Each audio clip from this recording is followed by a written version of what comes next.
కానీ ఎన్టీ రామారావు గారి స్ఫూర్తిని మీరు చూస్తే ఆ రోజు తెలుగు గంగ, హంద్రి నీవ, గాలేరు నగిరి కాలువలు ప్రారంభించి రాయలసీమ రాళ్లసీమ కాదు రతనాల సీమ కావాలని ఫౌండేషన్ వేసిన వ్యక్తి ఎన్టీఆర్. ఈరోజు మీరు చూస్తే ఈ జిల్లాలో గండికోట ఆయన ఆ రోజు కట్టింది. అన్ని ప్రాజెక్టులు మనం చేసినంత కూడా ఆయన కట్టినట్టువే. కాంగ్రెస్ పార్టీ ఏం చేయలేదు తమ్ముళ్ళు. ఈ జిల్లాలో నాయకులు కథలు చెప్పారు తప్ప ఏమన్నా చేశారా మీకని అడుగుతున్నా. ఈ జిల్లాలో ఏమైనా అభివృద్ధి అయిందా అని మిమ్మల్ని అడుగుతున్నా. తెలుగుదేశం చేసిన అభివృద్ధి తప్ప కడప జిల్లాలో ఎప్పుడూ వాళ్ళు ఏమీ చేసిన పరిస్థితి లేదు. నిన్న కూడా ఇరిగేషన్లో మనమే చేశాం, మళ్లీ హామీ ఇస్తున్నాం. ఇరిగేషన్లో పెద్ద ఎత్తున ప్రాజెక్టులు కట్టాం, కానీ ఆ ప్రాజెక్టులో ఉండే నీళ్లు వాడుకోలేకపోతున్నాం.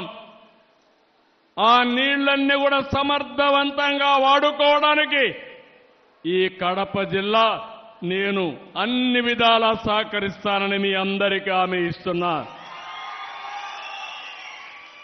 అది కూడా ఇంకొక పక్క ఎన్నోసార్లు చెప్పాను, ఈ కడప జిల్లా హార్టికల్చర్ హబ్గా తయారవుతుందని.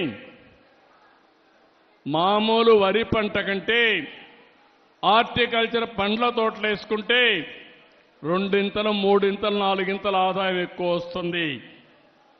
ఇంత మునుపు కూడా బనానా కానీ ఆరెంజెస్ కానీ దీనికి ప్రాధాన్యత ఇచ్చాం. మళ్లీ నేను శ్రద్ధ పెడతాను.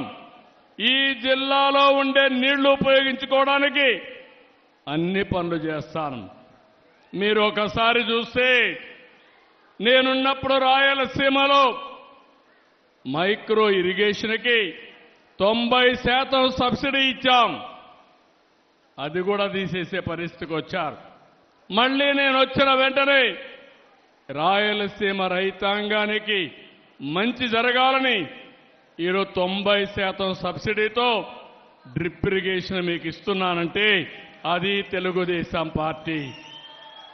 ఒక పక్క డ్రిప్ ఇరిగేషన్ వచ్చి, ఒక పక్క ఆధునీకరణ వచ్చి, ఇంకో పక్క హార్టికల్చర్ పంటలు వేసుకుని మార్కెటింగ్ అని ఎస్టాబ్లిష్ చేస్తే ఈ రాయలసీమకు తిరుగుండదు. నిన్న కూడా కేబినెట్లో మాట్లాడాను. రాయలసీమలో ఎక్కువ ఆదాయం వచ్చే జిల్లాలు చూస్తే కడప, అనంతపురం జిల్లాలు కూడా ముందుకు వచ్చే పరిస్థితికి వచ్చింది. మీరు శ్రద్ధ పెట్టండి. నేను ఒకటే చెప్తున్నా, ఈ రాయలసీమని ఈ కడపలో ఒకప్పుడు మీరు చూస్తే ముఠా కక్షలు ఉండేటివి, చంపుకునే సంస్కృతి ఉండేది. నేను గర్వంగా చెప్పగలుగుతున్నా, ముఠాలను పూర్తిగా అణిచివేసిన పార్టీ తెలుగుదేశం పార్టీ. దీన్ని రాబోయే రోజుల్లో నెక్స్ట్ లెవెల్కి ఎట్ట తీసుకుపోవాలనో తీసుకుపోతామని చెప్పి కూడా నేను మీ అందరికీ హామీ ఇస్తున్నా. ఇంకో పక్కన నేను నిన్న మొన్న మాట్లాడాను, పోలవరం ప్రాజెక్టు ఈ రాష్ట్రానికి ఒక జీవనాడి. నీళ్లన్నీ కూడా మీరు చూస్తే పోలవరం కిందన గోదావరి ద్వారా సముద్రం లేకపోతున్నాయి.